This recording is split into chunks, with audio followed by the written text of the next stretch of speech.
Agora é com vocês a quarta questão, uma questão conceitual. De vez em quando a prova do Corpo de Bombeiros traz questões conceituais sobre calor específico, capacidade térmica, coeficiente de dilatação. Vocês devem saber discernir, identificar e conceituar muito bem o que é cada um, tá? Calor específico é uma coisa, capacidade térmica é parecido, mas tem uma diferença ali significativa. Dilatação térmica é um coeficiente que tem a ver com a proporção do quanto um corpo pode variar suas dimensões. Tem que conhecer fundamentalmente esses conceitos teóricos, tá, pessoal?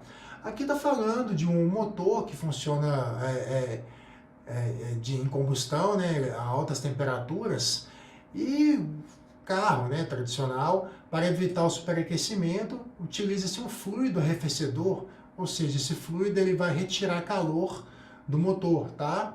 Com propriedades especiais que circulam no interior do motor, absorvendo calor. Então aqui é a função desse fluido, é absorver calor e liberar esse calor para o ambiente externo, no caso para a atmosfera. Qual propriedade o fluido arrefecedor deve possuir para cumprir seu objetivo com maior eficiência? Bom, como que a gente deve pensar no funcionamento desse fluido? Esse fluido ele vai retirar calor, né? Ou seja, ele vai receber calor. Claro que na medida em que ele recebe calor, sua temperatura aumenta.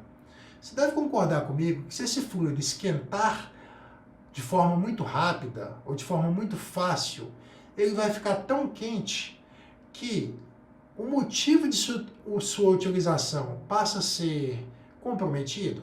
Porque, por exemplo, se ele ficar tão quente, se ele esquentar muito rápido, se ele esquentar facilmente, esse fluido vai continuar retirando o calor do motor de maneira eficiente? Não, né? Ele esquentou muito facilmente. Ele esquentou muito rapidamente. Então, o que nós devemos fazer? Nós devemos aplicar ali um fluido que seja difícil de aquecer, que demore, ou que você precisa dar muita energia para ele esquentar, tá? Tem várias formas de a gente poder pensar isso. A ideia de demorar tem a ver com tempo, teria que relacionar com potência, mas quando eu falo em demorar a esquentar, é que ele é mais difícil de variar a sua temperatura. Ele precisa de quê? De mais energia, de mais calor. Então nós precisamos escolher um fluido que possui um alto calor específico. Calor específico é aquela grandeza que mede a quantidade de energia que 1 grama de determinada substância deve receber para variar, ou ceder, né, para variar a sua temperatura em uma unidade. E um calor específico que a gente vê muito nas questões é o calor específico da água, por exemplo. Então, eu vou só dar ele de exemplo aqui para vocês entenderem como que é essa unidade. O calor específico apresenta a quantidade de energia, no caso eu vou colocar em joule, tá? 4,2 joules aproximadamente, por cada grama de água que a gente deseja perceber uma variação de 1 grau Celsius ou 1 Kelvin, tanto faz, tá? O que importa é que ele mostra a quantidade de energia em razão da massa e pela variação da temperatura. Se a gente escolhe um líquido que tem um alto calor específico, cada grama desse líquido, né, ou seja, cada unidade de massa, vai demandar mais energia do que um líquido de baixo calor específico.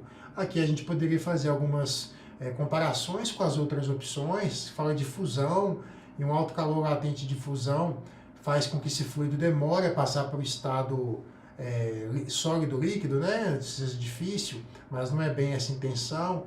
Condutividade térmica não é o principal motivo.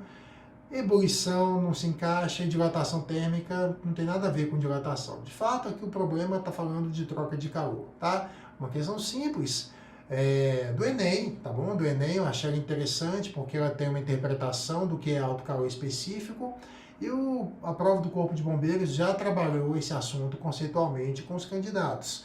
Recomendo que vocês saibam diferenciar calor específico, capacidade térmica e coeficiente de dilatação térmica. Tem que saber o que é cada um no seu lugar, onde que usa e como que se conceitua, tá bem? A gente se vê no próximo vídeo.